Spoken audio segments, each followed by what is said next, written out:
Oi, sim, vamos falar das leituras de janeiro e fevereiro só agora. Mas vai ser bem legal, porque eu li muita coisa massa. Como sempre, começamos pelo Buddy Read DLX, que é o grupo de leitura conjunta que eu tenho com a Ray do The Livro em Livro e a Dessa da Louca dos Livros. E em janeiro e fevereiro nós estávamos lendo o nosso calhamaço de férias, que foi Grandes Esperanças, do Charles Dickens. Eu não vou dizer que eu tinha altas expectativas com esse livro, porque não vai ser verdade, porém, algumas expectativas. A única coisa que eu li do Dickens foi o Conto de Natal e eu tinha gostado bastante desse, então eu esperava gostar bastante de Grandes Esperanças. E tem também um filme, que é uma releitura moderna dessa história, que eu assisti há muitos e muitos anos atrás e eu lembro de ter gostado. Não lembro muito do filme em si, mas eu lembro que eu gostei. E então eu esperava gostar do livro também. Sabe quando você tem a memória de ter gostado de algo, mas você não lembra do algo em si muito? E aí se você fosse reassistir e reler hoje em dia, quem sabe você nem ia gostar? É mais ou menos isso. Então esse clássico não foi pra mim, não me apeguei nem um pouco aos personagens, nem assim o mínimo pra me interessar em acompanhar assim a história. Confesso que foi um pouco de uma leitura dinâmica, mas pro fim. Teve algumas reflexões e alguns dilemas dos personagens que foram muito interessantes e eu gostei também bastante como eles foram trabalhados na história. Estou tendo mais sorte com o Dickens com Oliver Twist, então ainda temos grandes esperanças com esse autor. A próxima leitura foi Beautiful Redemption, que é o último da série de Beautiful Creatures, 16 Luas, da Kemi Garcia e da Margaret Stoll. Essa série tem 4 livros e também algumas coisas extras, 1 ou 2 livros extras, não tenho certeza. Eu li o primeiro e os outros 2 há muito tempo atrás e o último foi ficando pra depois.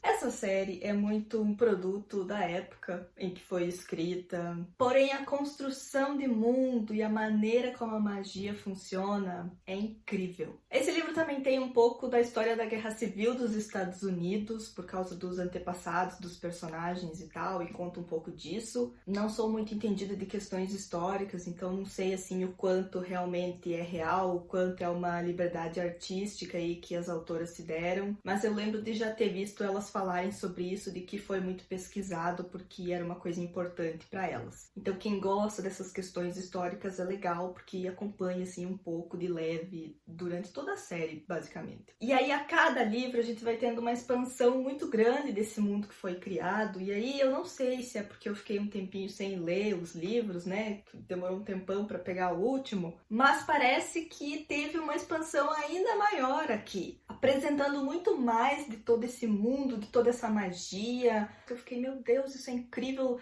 não é possível que esse seja o último livro. Então, assim, em geral, fantasia adolescente, o romancinho ali do casalzinho principal pode cansar um pouco às vezes, mas a fantasia não decepciona. Próximo. Blood Moon, da Gillian Graves, que pelo que eu entendi é um conto ou uma novela hot extra de uma história maior, que eu não sei qual é.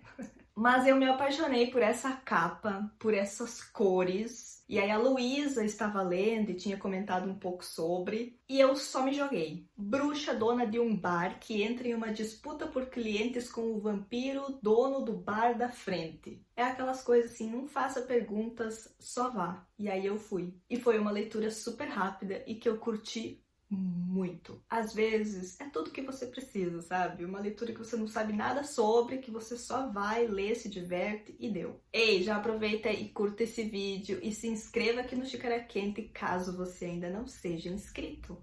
Já que agora estamos aí na expectativa pelo filme de É Assim Que Acaba, eu acho que esse é o momento para falarmos de É Assim Que Começa, de Colleen Hoover. A história pelo ponto de vista do Atlas.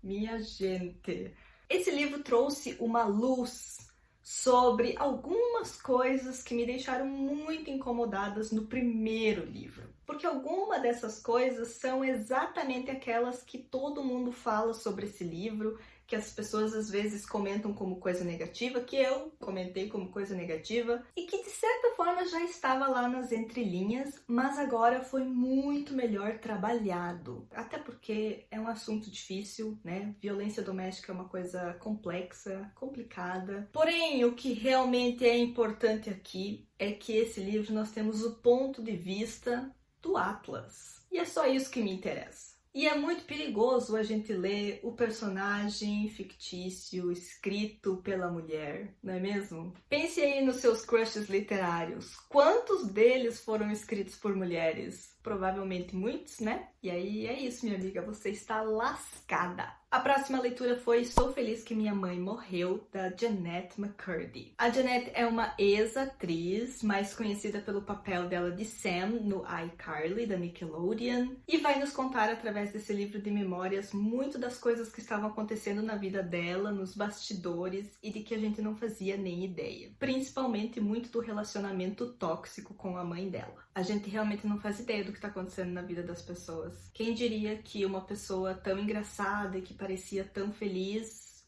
estava passando por tudo isso. É um livro bastante cru e reflexivo e com esse título forte também, e vai explorar muito desse relacionamento que muitas vezes é dado como sagrado, né, o maior de todos com as nossas mães, e ela vai meio que desconstruir um pouco disso. Porque às vezes parece um tabu, né, falar mal de mãe, mas nem sempre todo mundo teve as mesmas experiências positivas com as suas, né? Então achei um livro bastante interessante por trazer mais dessa conversa e pra gente estar também refletindo sobre as diferentes experiências das pessoas com suas mães. Inclusive, eu ouvi o audiobook que foi narrado pela própria Jennette lá no Scribd, que no box da descrição tem o link que vocês podem usufruir de 60 dias grátis para conhecer mais do catálogo, ler uns livrinhos, conhecer a plataforma. E a minha última leitura foi uma releitura de King of Scars, da Leigh Bardugo, que é o primeiro livro da duologia do Nikolai. Na verdade, eu já estava mega atrasada para a leitura do segundo, que é o Rule of Wolves, só que eu não estava me sentindo muito conectada a essa história. Parecia que fazia assim anos e anos que eu tinha lido esse livro, e eu gosto tanto desse universo, eu gosto tanto desse personagem, então eu não queria entrar nessa história de qualquer jeito. Então aí eu decidi voltar, e foi a melhor coisa que eu fiz. Porque todo mundo que acompanha esse canal sabe que as minhas leituras têm uma tendência ao caos.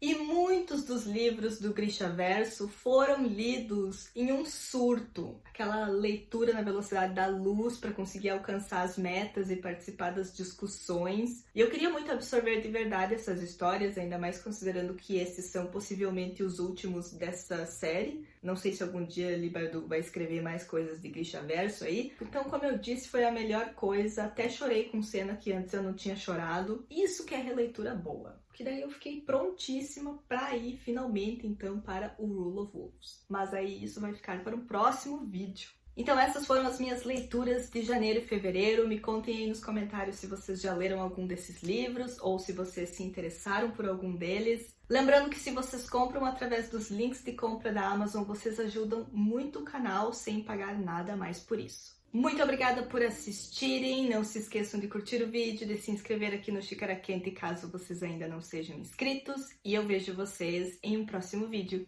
Tchau!